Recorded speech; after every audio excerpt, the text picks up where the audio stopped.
Good morning everyone, welcome to daily current affair session. आज हम discuss करेंगे 3 मार्च के इंपॉर्टेंट करंट अफेयर्स। 3 मार्च से जितने भी करंट अफेयर्स आपके एग्जामिनेशन के लिए ज़रूरी रहेंगे उन सभी को हम यहाँ पर डिटेल में डिस्कस करेंगे थ्रू एमसीक्यूज। सेशन काफ़ी इंपॉर्टेंट रहेगा आपके सभी एग्जामिनेशन पॉइंट ऑफ व्यू से, इसलिए वीडियो को एंड तक ज़रूर देखना। अगर अभी तक आपने मेरे चैनल को सब्सक्राइब नहीं किया है तो प्लीज़ मेरे चैनल को सब्सक्राइब कीजिए, वीडियो को लाइक और शेयर कीजिए। तो करते हैं सेशन की शुरुआत क्वेश्चन नंबर 1 से। आज का हमारा फर्स्ट क्वेश्चन है, who has been appointed as the chairman and managing director of GAIL India limited from March 1 2026। तो 1 मार्च 2026 से गेल इंडिया लिमिटेड के अध्यक्ष एवं प्रबंध निदेशक के रूप में किसे नियुक्त किया गया है? राइट आंसर इसका हो जाएगा option B, that is Deepak Gupta. तो अभी दीपक गुप्ता ने अज्यूम किया है charge as CMD of GAIL authority of India 1 मार्च 2026 से। अगर हम इनका बैकग्राउंड देखें तो इन्होंने जो है वो मैकेनिकल इंजीनियरिंग की है दिल्ली कॉलेज ऑफ इंजीनियरिंग से, और इनके पास 35 ईयर्स का एक्सपीरियंस है ऑयल एंड गैस सेक्टर में, इंक्लूडिंग प्रोजेक्ट मैनेजमेंट, जिसमें कि एलएनजी इंफ्रास्ट्रक्चर और ग्लोबल प्रोक्योरमेंट आ जाता है। इसके अलावा ये सब कर चुके हैं as a director project at GAIL since February 2022। Lead इन्होंने किए थे कुछ मेजर प्रोजेक्ट जिसमें कि धबोल ब्रेक वाटर और enabling all weather LNG operations, और इसके अलावा spearheaded digital transformation initiative for operation efficiency, और इसके अलावा उन्होंने कुछ ग्लोबल प्रोजेक्ट्स हैं उनमें भी कंट्रीब्यूट किया है, जिसमें कि यहाँ पर आ जाता है दनगोटे रिफाइनरी जो कि नाइजीरिया में आती है, और मंगोलिया की जो फर्स्ट ग्रीनफील्ड रिफाइनरी रही है वहाँ भी इनका कॉन्ट्रीब्यूशन रहा है। गेल गेल का अगर हम रोल देखें इंडिया के एनर्जी सेक्टर में, तो इसको एस्टेब्लिश किया गया था 1984 में as a gas authority of India limited. ये एक महारत्ना पब्लिक सेक्टर अंडरटेकिंग है under the ministry of petroleum and natural gas, और ये ऑपरेट करती है भारत का largest natural gas pipeline network, और ये की रोल प्ले करती है इंडिया का जो टारगेट रहता है raising natural gas share to 15% in the energy mix by 2030। Next question, project cheetah aims to reintroduce cheetahs in which national park of India. तो जो प्रोजेक्ट चीता है उसका उद्देश्य भारत के किस राष्ट्रीय उद्यान में चीतों को पुनः स्थापित करना है? राइट आंसर इसका हो जाएगा option C, that is Kuno national park. तो अभी 28 फरवरी 2026 को यूनियन मिनिस्टर भूपेंद्र यादव ने यहाँ पे जो है वो वेलकम किया है 9 चीता को बोट्सवाना से कूनो नेशनल पार्क मध्य प्रदेश में। इनके अराइवल के साथ ही इंडिया का जो चीता पॉपुलेशन है वो पहुँच गई है यहाँ पर 48 हो गई, जिसमें कि 28 इंडियन बॉर्न कब्स आ जाते हैं। प्रोजेक्ट चीता की अगर हम बात करें तो इसको लॉन्च किया गया था 2022 में, जिसमें कि यहाँ पर री इंट्रोड्यूस किया जा रहा है चीताज को। इंडिया में चीताज 1952 में एक्सटिंक्ट हो गए थे। इसमें यहाँ पे प्रोजेक्ट चीता के तहत यहाँ पे हैबिटेट प्रिपरेशन की जाती है, प्रे बेस एनहांसमेंट यहाँ पर बनाया जाता है, वेटनरी केयर और सैटेलाइट मॉनिटरिंग यहाँ पर की जाती है। एम इस प्रोजेक्ट का यहाँ पे रहता है रिस्टोर करना ग्रासलैंड इकोसिस्टम और रिवाइव करना है इंडिया का जो लॉस्ट एपेक्स प्रीडेटर रहता है। ट्रांसफ़र डिटेल अगर हम देखें तो चीताज को जो है कैप्चर किया गया बोट्सवाना के गांजी रीजन से, और इनको जो है क्वारंटाइन किया गया था मोकोलोडी नेचर रिजर्व में, और उसके बाद जो इनको एयरलिफ्ट किया गया था by the Indian air force to India. और इसके बाद ग्वालियर से जो है इनको जो है हेलीकॉप्टर के थ्रू कूनो नेशनल पार्क में लाया गया था। सिग्निफिकेंस इसका क्या रहता है, तो ये स्ट्रेंथन करता है इंडिया का ग्लोबल कंजर्वेशन पार्टनरशिप को, और इंडिया जो है वो बिल्ड कर रहा है secure cheetah population outside Africa, contributing to world species resilience. Next question, the Khurda road Balangir railway line passes alongside which wildlife sanctuary in Orissa. तो Khurda road Balangir rail line Orissa के किस वन्यजीव अभ्यारण्य के साथ साथ गुजरती है? राइट आंसर इसका है option B, that is Behsipali wildlife sanctuary. तो 301 kilometre Khurda road Balangir railway line India की one of the oldest pending project आ जाता है, ओल्डेस्ट पेंडिंग प्रोजेक्ट में से एक ये आ जाता है इंडिया का, और जिसको कि इंडिपेंडेंस से पहले जो है वो स्टार्ट किया गया था, कंसीव किया गया था। फाइनली जो है ये कंप्लीशन पर आ गया है, और एक्सपेक्ट किया जा रहा है कि ये फुली ऑपरेशन हो जाएगा बाय अर्ली 2027। ये एक तरह का क्रूशियल 75 किलोमीटर स्ट्रेच है नयागढ़ और पुरुना खतक के साथ साथ जो चलता है बैसिली पाली वाइल्ड लाइफ सेंचुरी में, और ये यहाँ पे पार्ट बनाता है सतकोशिया टाइगर रिजर्व का, ये पार्ट आ जाता है। यहाँ पे जो है वो मिनिमाइज यहाँ पे हैबिटेट फ्रेगमेंटेशन को किया गया है, और यहाँ पे जो है वो रिड्यूस किया गया है मैन एनिमल कॉन्फ्लिक्ट को। इसके लिए क्या किया गया है, तो इसके लिए यहाँ पे 7 टनल्स बनाई गई हैं, ठीक है ना। 7 लाइन्स यहाँ पे बनाई गई हैं 12.76 kilometre total, 12 elephant under passes यहाँ पे बनाए गए हैं और 6 वाइल्ड लाइफ ओवर पासिस यहाँ पर कंस्ट्रक्ट किए गए थे। डेडिकेटेड एलिफेंट कॉरिडोर यहाँ पे डिज़ाइन किए गए in consultation with the forest department. Orissa ने यहाँ पे जो रिकॉर्ड किया है average of 85 elephant death annually यहाँ पे रिकॉर्ड किया जाता है। इसलिए ये जो प्रोजेक्ट है यहाँ पे इसको प्रायोरिटाइज किया जा रहा है सेफ वाइल्ड लाइफ पैसेज के लिए ताकि रिड्यूस किया जा सके रेल कोलिजन्स को।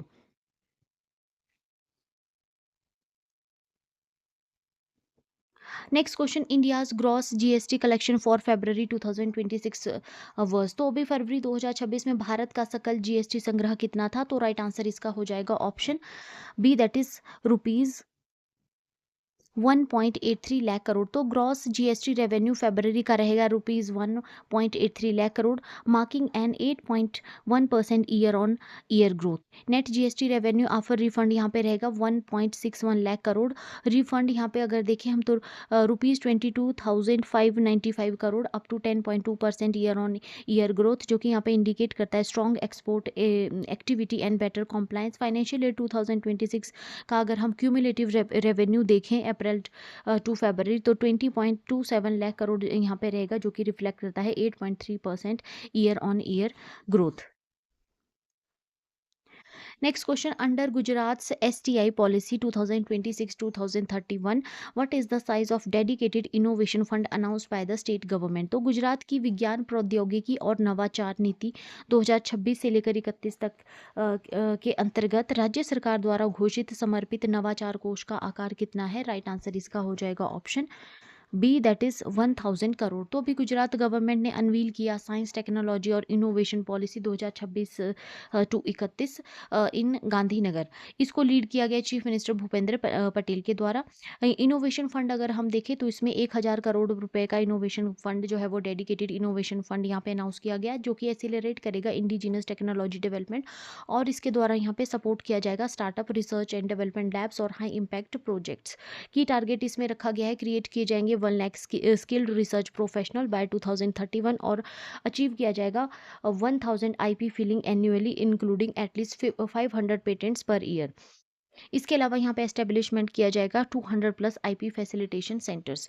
फोकस एरिया इमर्जिंग टेक्नोलॉजी रहेगा, जिसमें AI, semiconductor, quantum tech, robotics, clean energy, biotechnology, space technology यहाँ पे आ जाएगा। ट्रेडिशनल इंडस्ट्रीज में यहाँ पे पॉलिसी जो रहेगी उसका एम है यहाँ पे इंटीग्रेट करना innovation into Gujarat established sector, जिसमें कि केमिकल्स, पेट्रोकेमिकल्स, फार्मास्यूटिकल्स, सिरामिक्स और एग्रो प्रोसेसिंग और जेम्स और ज्वेलरी आ जाते हैं। इसके अलावा flagship science and technology cluster setup किए जाएंगे अहमदाबाद, गांधीनगर, वडोदरा, सूरत, राजकोट, भावनगर और जूनागढ़, जमुनानगर और Kutch to connect academy, industry and civic bodies. Implementation अगर हम देखें तो department of science and technology, government of Gujarat with Gujarat council of science and technology यहाँ पे जो है वो एग्जीक्यूशन को मॉनिटर करेंगे। Next question, which countries partnered with Gujarat in 2026 to strengthen its semiconductor ecosystem with an investment of over rupees 1600 crore. तो 2026 में गुजरात के सेमीकंडक्टर इकोसिस्टम को मजबूत करने के लिए 1600 करोड़ से अधिक निवेश करने वाले देश कौन से हैं? तो राइट आंसर इसका है option B, that is Japan, Korea and Malaysia. तो अभी गुजरात का जो सेमीकंडक्टर कॉन्फ्रेंस है वो आयोजित की गई फरवरी में गांधीनगर में, और इसमें अनाउंस किया गया 1600 करोड़ रुपए का इन्वेस्टमेंट, जिसको कि यहाँ पे बूस्ट किया जाएगा, जो कि यहाँ पे जो है वो प्रोवाइड करेंगे, बूस्ट करेंगे जापान, साउथ कोरिया और मलेशिया। प्रोजेक्ट की अगर हम देखें, प्रोजेक्ट को अगर हम देखें तो जापान का जो होरीबा ग्रुप है वो यहाँ पे रोल प्ले करेगा, research and development centre Gujarat में जो है उसमें रोल प्ले करेगा। और इसके अलावा Malaysia Hotayi electronics, high space limited, Japan link ये रहेगा। और साउथ कोरिया की अगर हम कोलेबोरेशन देखें तो इसमें कियांश इंटरनेशनल आ जाएगा। रुपीज़ 25 करोड़ फैसिलिटी यहाँ पे जो है प्रोवाइड की जाएगी for gas abatement system and scrubbers. इसके अलावा रोहम सेमीकंडक्टर जापान से प्लस सूची सेमीकॉम गुजरात से यहाँ पे जो है वो आईसी पैकेजिंग और टेस्टिंग सॉल्यूशंस में कोलैबोरेट करेंगे। काइनीज सेमीकॉन रुपीज़ 500 करोड़ की इन्वेस्टमेंट की जाएगी इनके द्वारा स्पेक्ट्रा गैस सिस्टम में, जो कि एक अहमदाबाद बेस्ड स्टार्टअप है जो कि वर्क करता है space imaging and semiconductor technologies में। Next question, Maharashtra launch India's first integrated Divyang Sahayak portal in 2026 to streamline welfare schemes for persons with disability. This initiative directly support which act? तो अभी महाराष्ट्र ने 2026 में दिव्यांग सहायक पोर्टल शुरू किया है जो दिव्यांगजन कल्याण योजनाओं को सरल बनाने के लिए भारत का पहला एकीकृत पोर्टल है। यह पहल किस अधिनियम का प्रत्यक्ष समर्थन करती है? तो राइट आंसर इसका हो जाएगा option B, that is right of persons with disabilities act 2016। तो भी फरवरी में महाराष्ट्र ने अनवील किया दिव्यांग सहायक पोर्टल, इंडिया का first fully integrated online platform for disability welfare schemes. Purpose इसका क्या रहेगा? तो यहाँ पे रिमूव करना है पेपर वर्क और physical visit for persons with disabilities, और यहाँ पे प्रोवाइड करना है online application, real time tracking, automatic approvals and AI based grievance redressal, जो कि यहाँ पे इंश्योर करेगा faster and transparent delivery of benefits. Technology integration में यहाँ पे जो है लिंक किया गया है यूनिक डिसेबिलिटी आईडी को, आधार, मेरी पहचान और डायरेक्ट बेनिफिट ट्रांसफ़र। और इसके अलावा जो है एपीआईज यहाँ पे यूज़ किया जाएगा एपीआईज का for database integration and AI tools for document verification and grievance handling. Legal framework अगर हम देखें तो ये यहाँ पे सपोर्ट करता है right of persons with disability act 2016, जिसको कि यहाँ पे एक्सपेंड किया गया है with expanded recognised disabilities from 7 to 21। और यहाँ पे ये जो है स्ट्रेंथन करते हैं प्रोविजंस जिसमें education, employment, accessibility and social security आ जाते हैं। Next question, the Ichamati river is a transboundary river flowing between India and which neighbouring country? तो इच्छामती रिवर नदी भारत और किस पड़ोसी देश के बीच बहने वाली एक अंतर्राष्ट्रीय नदी है? राइट आंसर इसका हो जाएगा option C, that is Bangladesh.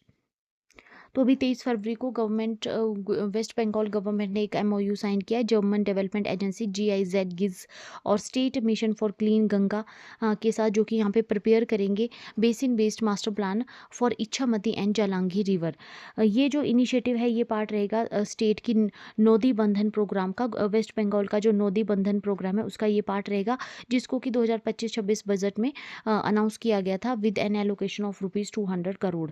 Ichamati river की अगर हम बात करें तो ये फ्लो करती है nearly 200 kilometre between India and Bangladesh, और ये यहाँ पे जो है पार्ट है ट्रांस इंटरनेशनल बाउंड्री यहाँ पे जो है ये बनाती है। इसके अलावा इसके द्वारा अगर हम देखें तो ये फेस कर रही है सीवियर सल्टेशन फेस की जा रही है, इसके द्वारा पॉल्यूशन, यूट्रोफिकेशन और डिक्लाइन इसमें फिशरीज में देखा जा रहा है। वाइटल ये काफ़ी ज़्यादा रहती है सुंदरबन डेल्टा और सेडिमेंट सप्लाई के लिए। जालांगी रिवर अगर हम देखें तो ये डिस्ट्रीब्यूटरी आ जाती है गंगा की, जिसको कि पद्मा बांग्लादेश में कहा जाता है, और ये फ्लो करती है through Murshidabad and Nadia before merging with Bhagirathi Hooghly. इसमें भी यहाँ पे जो है वो हैवी सल्टेशन, सीवेज डिस्चार्ज देखा जा रहा है, इंडस्ट्रियल इफ्लुएंट काफ़ी ज़्यादा इसमें देखा जा रहा है, और इरोजन इसमें काफ़ी ज़्यादा जो है वो नोट किया जा रहा है। तो मास्टर प्लान क्या है, क्या स्कोप इसका रहेगा? तो इसमें डी रेजिंग की जाएगी to restore flow, pollution control और इरोजन मिटिगेशन किया जाएगा, फ्लड मैनेजमेंट और इरिगेशन सप्लाई इसमें जो है वो की जाएगी, और ग्राउंड वाटर रिचार्ज और इकोलॉजिकल रिस्टोरेशन यहाँ पे की जाएगी। ट्रांस बाउंड्री चैलेंजेस में दोनों रिवर जो है यहाँ पे इन्फ्लुएंस्ड है by upstream actions in Bangladesh, और सस्टेनेबल रिवाइवल इसके लिए रिक्वायरमेंट रहेगी। इंटरनेशनल कोऑपरेशन इसमें जो है रिक्वायर्ड रहेगा बियॉन्ड स्टेट लेवल प्लानिंग।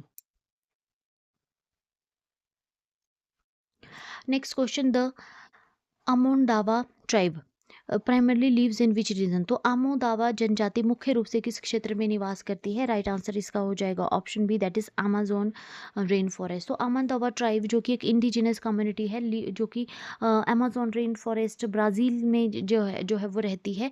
ठीक है, तो ये आज न्यूज़ में क्यों आई है ये? तो ये इसमें यहाँ पे डिस्कवर किया गया है।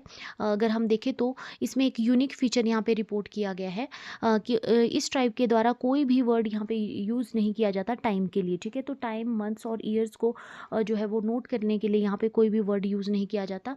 ये कुछ यूनिक फीचर यहाँ पे आइडेंटिफाई किया गया है। फर्स्ट टाइम अगर हम देखें तो इस ट्राइब को जो है वो फर्स्ट टाइम वाइडर अटेंशन मिली थी 1986 में, और उसके बाद जो रिसर्चर्स थे उन्होंने इनके रिगार्डिंग इनके ऊपर स्टडी करना स्टार्ट किया था, इनके लैंग्वेज और कल्चर के ऊपर स्टडी करना स्टार्ट किया था। तो एक यूनिक फीचर इनका यहाँ पे जो है वो रिपोर्ट किया गया है कि ये जो है यहाँ पे कोई भी वर्ड इनके द्वारा यूज़ नहीं किया जाता टाइम के लिए, जिसमें कोई भी मंथ इनके द्वारा यूज़ नहीं किया जाता, कोई भी ईयर और न्यूमेरिकल एजेस इनके द्वारा यूज़ नहीं की जाती। लाइफ ऑर्गेनाइजेशन इनकी क्या रहती है, तो लाइफ ये इनकी मार्क की जाती है स्टेजेस में, रोल्स में और सेरेमनीज़ में। कोई भी कैलेंडर और बर्थडे जो है इनके द्वारा मार्क नहीं किए जाते। क्लियरली ये अंडरस्टैंड करते हैं, सीक्वेंसेस ऑफ इवेंट्स को इनके द्वारा अंडरस्टैंड किया जाता है before and after, but do not treat time as an abstract concept. ठीक है, तो टाइम का ये यूज़ नहीं करते हैं। डेली लाइफ जो इनकी रिवॉल्व रहती है अराउंड इमीडिएट नीड्स जो इनकी रहती है, उसी के अराउंड इनकी लाइफ जो है रिवॉल्व रहती है। रिलेशनशिप्स एंड नेचुरल इन्वायरमेंट, इसके अलावा उनके द्वारा कोई भी स्पेशल मेटाफोर्स यहाँ पे नहीं यूज़ किया जाता टाइम के लिए, जिसमें कि फॉर एग्जांपल फ्यूचर अहेड और पास्ट बिहाइंड आ जाता, तो कोई भी इस तरीके का स्पेशल मेटाफोर इनके द्वारा यूज़ नहीं किया जाता। लेकिन मॉडर्न जो इन्फ्लुएंस है, इंक्रीजिंग एक्सपोजर टू पोर्तुगीज यहाँ पे शो कर रहा है, they can adopt temporal concept. ठीक है ना, तो ये टेम्पोरल कॉन्सेप्ट अडॉप्ट कर सकते हैं due to increasing exposure to Portuguese shows. और ट्रेडिशनली अगर हम देखें, बट ट्रेडिशनली अगर देखें हम, तो एब्स्ट्रैक्ट जो टाइम है is not central to their world view. Next question, meningococcal disease which led to suspected deaths in Meghalaya in 2026 is caused by which bacterium? तो मेघालय में 2026 में संदिग्ध मौतों का कारण बनी मेनिंगोकोकल बीमारी किस जीवाणु से होती है? राइट आंसर है इसका ऑप्शन बी, दैट इज निजीरिया मेनिंजाइटिडिस। तो अभी फरवरी 2026 में मेघालय ने एक पब्लिक हेल्थ एडवाइजरी जारी की है after the death of 2 Agniveer trainees at the Assam regimental centre Shillong, suspected to be due to meningococcal infection. तो आसाम में जो है वो 2 अग्निवीर ट्रेनीज की डेथ हो गई थी। उसके बाद जो है वो मेघालय गवर्नमेंट ने एक एडवाइजरी, पब्लिक हेल्थ एडवाइजरी जारी की है और सस्पेक्टेड कॉज जो है इन डेथ्स का बताया जा रहा है मेनिंगोकोकल इन्फेक्शन। अगर हम देखें कंटेनमेंट मेजर्स में, अगर हम देखें तो ईस्ट खासी हिल डिस्ट्रिक्ट सर्विलेंस यूनिट जो है वो इनिशिएटिव इनके द्वारा किया गया है। एपिडेमियोलॉजिकल इन्वेस्टिगेशन, आर्मी को जो है यहाँ पे आर्मी ने जो है यहाँ पे आइसोलेशन कर दिया क्लोज कॉन्टैक्ट्स की मिलिट्री हॉस्पिटल शिलोंग में। ठीक है, अगर हम डिजीज़ की बात करें तो ये डिजीज़ जो है वो की जाती है बाय निजीरिया मेनिंजाइटिस, और ये यहाँ पे लीड करता है मेनिंजाइटिस। मेनिंजाइटिस क्या रहता है, ये इन्फेक्शन हो जाता है ब्रेन मेम्ब्रेन का। ठीक है, इसको बोलते हैं मेनिंजाइटिस इसको कहा जाता है। और मेनिंगोकोकोमिया जो है यहाँ पे ब्लड स्ट्रीम इन्फेक्शन को कहा जाता है। प्रोग्रेसली ये जो है वो रैपिडली प्रोग्रेस करता है ये, और ये लाइफ थ्रेटनिंग हो सकता है विद इन आवर्स। वैक्सीनेशन इसके लिए इफेक्टिव मेजर रहता है, स्पेशली इन क्लोज कम्युनिटीज़ जिसमें कि होटल्स, बैरक्स और ट्रेनिंग सेंटर्स आ जाते हैं। इस सडन अगर हम सिम्टम्स देखें तो इसमें सडन हाई फीवर रहता है, सीवियर हेडेक रहता है, वार्मिंग, स्टिफ नेक, और रैपिडली ये स्प्रेड करता है। पर्पलिश रैशेज इसमें आ जाते हैं बॉडी में, और पेल लिम्स इसमें हो जाते हैं, शॉक और सर्कुलेटरी कोलैप्स इसमें हो जाता है।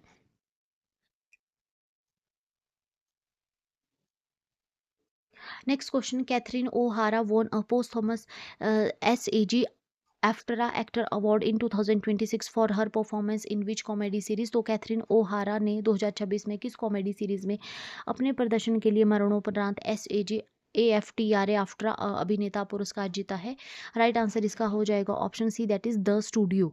तो 2026 का SAG आफ्ट्रा एक्टर अवार्ड यानी screen actors guild award, SAG stands for screen actors guild award, sorry, screen actors guild award, Catherine O'Hara को यहाँ पे जो है पोस्ट थॉमसली यहाँ पे सम्मानित किया गया है। ये अवार्ड उनकी आउटस्टैंडिंग परफॉर्मेंस जो किसी फीमेल एक्टर के द्वारा की गई कॉमेडी सीरीज में, उसके लिए जो है उनको दी गई है, उनका जो रोल रहा था द स्टूडियो में।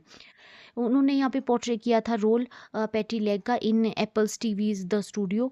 और जो है ये ट्रिब्यूट यहाँ पे उनके जो को स्टार रहे हैं सेथ रोगन, उन्होंने जो है यहाँ पे एक्सेप्ट किया है उनकी तरफ से ये अवार्ड, उनको यहाँ पे जो है वो ट्रिब्यूट ही उनके द्वारा दिया गया है।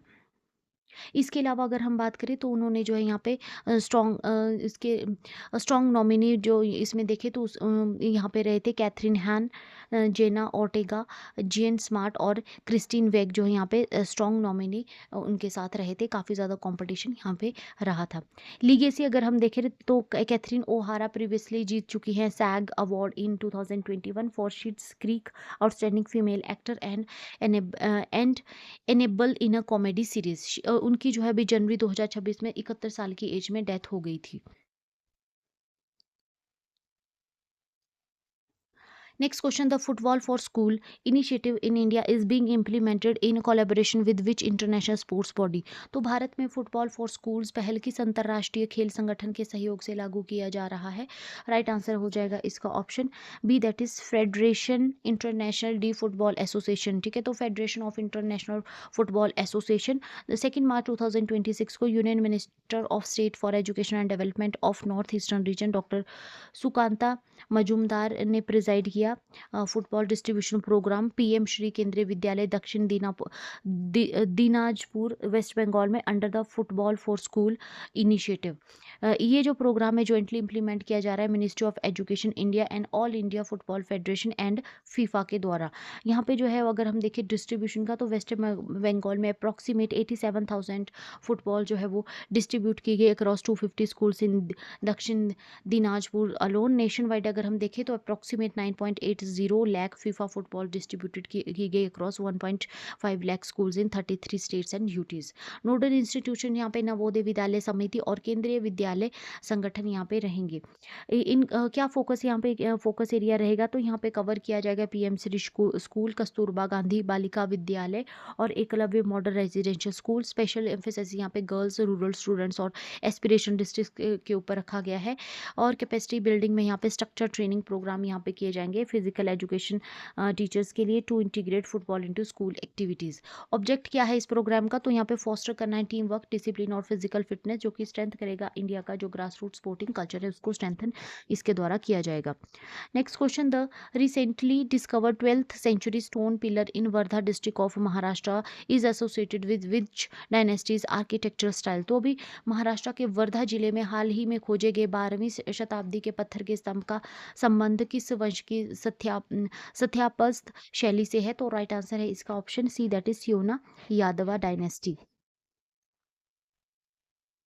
तो अभी रिसर्चर ने यहाँ पे जो है वो कुछ यहाँ पे जो है वो 12th सेंचुरी के मंदिर style stone pillars near vena river in हिंगा घाट टाउन वर्धा डिस्ट्रिक्ट महाराष्ट्र में जो है खोजे हैं अप्रॉक्सीमेट 70 किलोमीटर नागपुर से अगर हम देखें तो।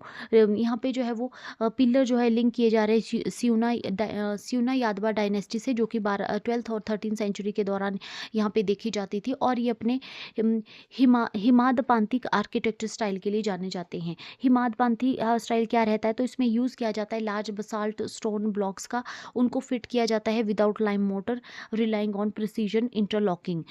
इसके अलावा करेक्टराइज मोटिव लाइक इसमें रहता है मोटिव्स लाइक लोटस कार्विंग और रोबस्ट टेम्पल स्ट्रक्चर्स इसमें क्रिएट किए जाते हैं।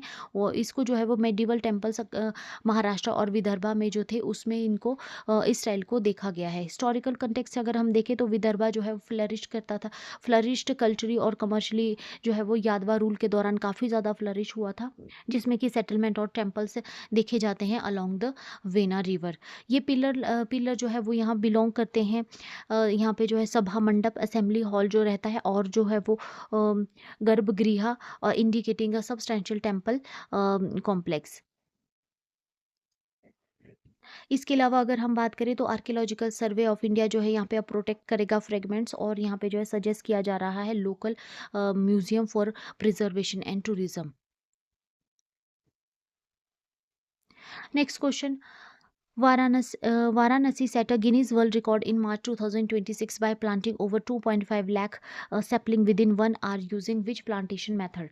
तो अभी वाराणसी ने मार्च 2026 में 1 घंटे में 2.5 लाख से अधिक पौधे लगाकर गिनीज वर्ल्ड रिकॉर्ड बनाया है। यह किस रोपण पद्धति का उपयोग करके किया गया है? तो राइट आंसर है इसका option B, that is Miyawaki method. Miyawaki method. तो अभी 1 मार्च 2026 को वाराणसी म्युनिसिपल कॉरपोरेशन ने ऑर्गेनाइज किया था एक record breaking plantation drive Domari area along the Ganga river front.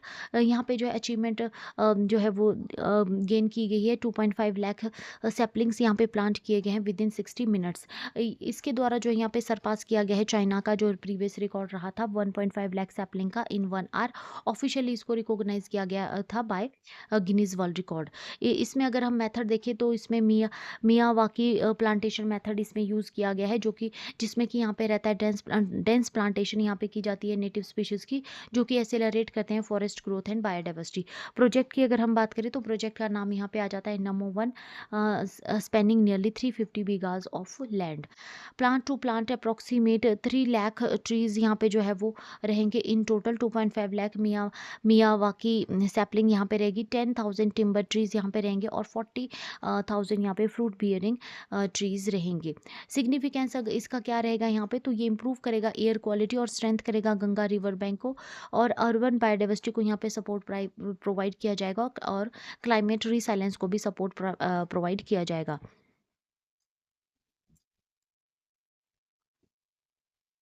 Next question, the Nilgiri wood pigeon whose habitat is threatened by climate change is endemic to which biodiversity hotspot in India? तो Nilgiri would pigeon जिसका आवास जलवायु परिवर्तन से प्रभावित हो रहा है, भारत के किस जैव विविधता हॉटस्पॉट का स्थानिक पक्षी है? तो राइट आंसर है इसका option B, that is western Ghat. तो अभी एक जो है वो पब्लिकेशन प्रोसीडिंग पब्लिश हुई है इंडियन नेशनल साइंस एकेडमी में। रिसर्चर्स ने जो यहाँ पे यूज़ किया है मैक्सटेंट मशीन लर्निंग मॉडल, जो कि यहाँ पे प्रिडिक्ट करेगा future habitat suitability for the Nilgiri would pigeon. Finding अगर हम देखें तो बिटवीन 2021 टू 2040 हैबिटेट सूटेबिलिटी जो है वो टेम्परली इंक्रीज हो सकती है, मे टेम्परली इंक्रीज, और बाय 2081 टू 2100 हाई सूटेबिलिटी यहाँ पे रहेगी एरियाज की to decline sharply leading to range contraction and fragmentation. Species detail अगर हम देखें तो ये एंडेमिक रहती है वेस्टर्न घाट्स के लिए। ये जो स्पीशीज़ है वेस्टर्न घाट्स के में एंडेमिक टू द वेस्टर्न घाट, और inhabiting high elevation wet evergreen and moist deciduous forest, और मेनली ये पाई जाती है Nilgiri, Annamalai hills, Tamil Nadu and Kerala. Isolated population इसकी रहती है, अगर देखें हम तो आइसोलेटेड पॉपुलेशन इसकी देखी जाती है बिली बिली Bili Giran Giran Girgan hills, Nandi hills and northern Maharashtra में। अपने स्पेशलाइज माउंटेन स्पीशीज़ है, जिसकी वजह से इसको जो है स्काई आइलैंड इकोसिस्टम जो है वो यहाँ पे specialise mountain species of sky island ecosystem जो है इसको कहा जाता है, उसके नाम से sky island ecosystem mountain species के नाम से ये जानी जाती है। थ्रेट इसके लिए क्या रहेंगे, तो नैरो एलिवेशन रेंज और dependency on undistributed forest canopy इसकी जो है वो अनडिस्ट्रीब्यूटेड जो फॉरेस्ट कैनोपी है ये यहाँ पे एक थ्रेट रहेगा। उसके अलावा वल्नरेबल है ये डिफॉरेस्टेशन के लिए, काफ़ी ज़्यादा वल्नरेबल है, plantation, infrastructure growth and climate change, और अप स्लोप शिफ्टिंग। ठीक है, तो इसमें अप स्लोप शिफ्टिंग जो है वो रहती है, देखी जा रही है ड्यू टू वार्मिंग जिसकी वजह से जो है वो इसका जो हैबिटेट है वो कंप्रेस हो रहा है at mountain summits. Next question, India's 196 run chase against West Indies in ICC Men's T20 World Cup 2026 ranks at which position among the highest success run chase in T20 World Cup history? तो ICC पुरुष T20 विश्व cup 2026 में West Indies के खिलाफ भारत का 196 run का पीछा T20 विश्व कप इतिहास में सबसे सफल रन चेज में किस स्थान पर है? तो राइट आंसर है इसका option C, that is third. तो अभी इंडिया ने यहाँ पे हिस्ट्री यहाँ पे क्रिएट की है ईडन गार्डन कोलकाता में by successfully chasing 196 run against West Indies in the Super 8 stage of T20 World Cup 2026। Sanju Samson ने यहाँ पे जो है वो प्ले किया, मैच विनिंग उनका यहाँ पे खेल रहा, नॉकआउट उन्होंने जो यहाँ पे 97 रन इन्होंने बनाए 50 बॉल्स में, guiding India to victory. India जो है यहाँ पे highest successful run chase India का रहा है ये T20 वर्ल्ड कप हिस्ट्री में, surpassing their previous best of 176 by 4 wickets versus South Africa in 2014। इस विन के साथ ही इंडिया ने जो है यहाँ पे सिक्योर कर ली अपनी पोजीशन सेमीफाइनल में। 6 टाइम जो है इंडिया यहाँ पे टूर्नामेंट में जो है वो सेमीफाइनल में पहुंचा है। ये जो चेज रहेगा यहाँ पे थर्ड ओवरऑल रहेगा T20 वर्ल्ड कप हिस्ट्री में। इससे पहले अगर हम देखें हाईएस्ट सक्सेसफुल रन चेज अगर हम देखें तो वो इंग्लैंड का आ जाता है 230 रन वर्सेस साउथ अफ्रीका इन 2016 और वानखेड़े स्टेडियम मुंबई में। और सेकंड हाईएस्ट सेकंड पोजीशन पे अगर हम देखें तो साउथ अफ्रीका आ जाता है 208 रन वर्सेस वेस्ट इंडीज इन 2007 एट जोहान्सबर्ग। इंडिया का 196 चेज जो है यहाँ पे थर्ड प्लेस पे आ जाता है in all time list. Next question, Elisa Haley scores how many runs in her final ODI innings against India in Hobart before announcing retirement from all formats of cricket? तो Alyssa Healy ने भारत के खिलाफ Hobart में अपने अंतिम one day match में संन्यास की घोषणा से पहले कितने रन बनाए? राइट आंसर है इसका option C, that is 158 runs. तो भी एलिसा हेली जो कि ऑस्ट्रेलिया की कैप्टन थी, उन्होंने रिटायरमेंट ले लिया है सभी क्रिकेट की फॉर्म से आफ्टर दिस मैच। उन्होंने जो है वो अगर हम देखें तो उन्होंने 158 रन्स यहाँ पे बनाए हैं। 158 रन उन्होंने स्कोर किए हैं against India in women's ODI, surpassing Claire's Taylor in 150 in 2006। वो जो है ओनली 6 वुमेन रही हैं ओडीआई हिस्ट्री की जिन्होंने स्कोर किए हैं 150 रन्स, और सेकंड ऑस्ट्रेलियन रही हैं जिन्होंने इस जो है यहाँ पे अचीव किया है इस फेट को।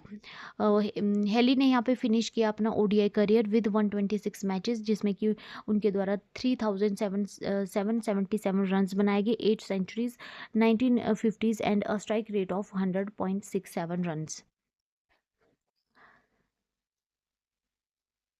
Next question. On March 2nd, 2026, President Draupadi Murmu launched how many major women welfare schemes in Delhi under सशक्त नारी समृद्ध दिल्ली प्रोग्राम? तो अभी 2 मार्च 2026 को राष्ट्रपति द्रौपदी मुर्मू ने सशक्त नारी समृद्ध दिल्ली कार्यक्रम के तहत दिल्ली में कितनी प्रमुख महिला कल्याण योजनाएं शुरू की? राइट आंसर हो जाएगा इसका ऑप्शन सी, दैट इज 4।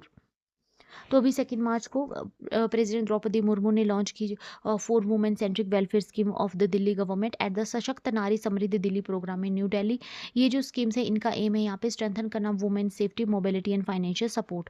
कौन कौन सी स्कीम आ जाती है इसमें? तो इसमें pink national common mobility card, free LPG cylinder scheme, Delhi लखपति बिटिया योजना और मेरी पूंजी मेरा अधिकार। अगर हम बात करें pink national common mobility card की, तो इसमें सीमलेस एक्सेस यहाँ पे प्रोवाइड की जाएगी पब्लिक ट्रांसपोर्ट्स में वुमेन्स को, जो कि यहाँ पे सपोर्ट करेगी वुमेन्स फ्री बस ट्रैवल, और यहाँ पे प्रमोट किया जाएगा cashless ticketing and safer commuting.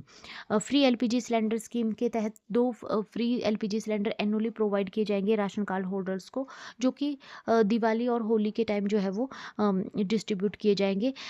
Main M इसका रहेगा यहाँ पे रिड्यूस करना है हाउस होल्ड फाइनेंशियल बर्डन और प्रमोट करना है क्लीन कुकिंग फ्यूल। दिल्ली लखपति बिटिया योजना के तहत ₹56,000 डिपॉजिट किए जाएंगे इंस्टॉलमेंट में for a girl child.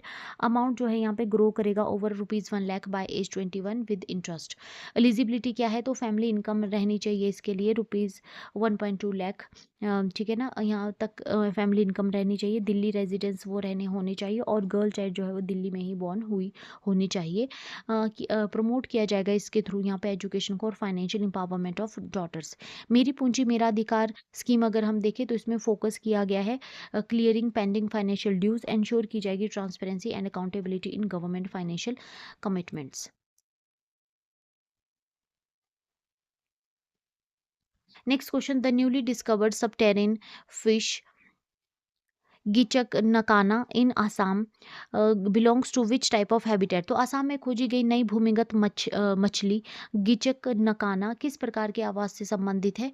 Right answer इसका हो जाएगा option C, that is phreatobic groundwater aquifer dwelling.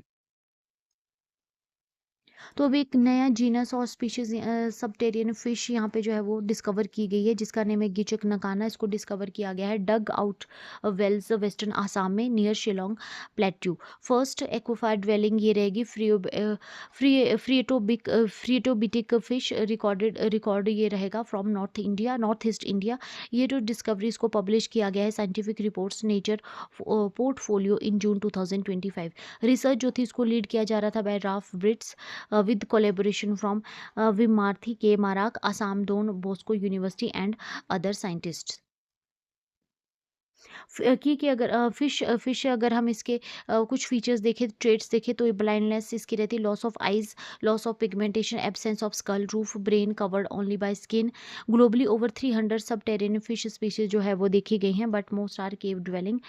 This is the first aquifer dwellings cobitid loach reported from north east India. तो फ्रेंड्स, इसके साथ ही हमारा आज का ये सेशन कंप्लीट होता है। अगर आपको सेशन पसंद आया हो तो प्लीज़ वीडियो को लाइक कीजिए, चैनल को शेयर और सब्सक्राइब कीजिए। Thank you so much. मिलते हैं नेक्स्ट वीडियो में।